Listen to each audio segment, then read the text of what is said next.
Hello friends, இன்றைக்கி நம்ம வீட்டில் என்ன சாப்பாடுன்னு பார்க்கலாமா? பக்கத்தில் ஒரு கேரளா கடை இருக்குது. அங்கே நாங்கள் ஒரு சாப்பாடு வாங்கியிருந்தோம்.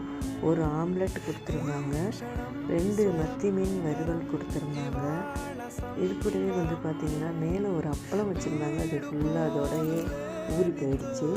பக்கத்தில் பார்த்திங்கன்னா ஒரு சேனக்கிழங்கும் ஒரு கொண்டைக்கடலை போட்டு ஒரு கிழங்குல ஒரு இது கொடுத்துருந்தாங்க. ஊறுகாய், பொரியல், அதுக்கப்புறம் பார்த்திங்கன்னா சாம்பார், இது மோர் குழம்பு, இது அதுமாரி பீட்ரூட்டு வச்சு ஒரு இது பண்ணியிருந்தாங்க, தயிர் பச்சடி ஆட்டம்.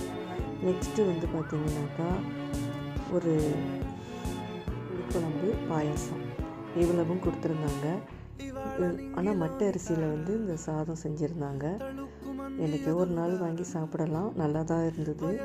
இந்த வீடியோ பிடிச்சிருந்தா இந்த வீடியோவுக்கு ஒரு லைக் கொடுங்க. என்னோடய சேனலை சப்ஸ்கிரைப் பண்ணிக்கோங்க. அடுத்த வீடியோவில் பார்க்கலாம். நன்றி, வணக்கம்.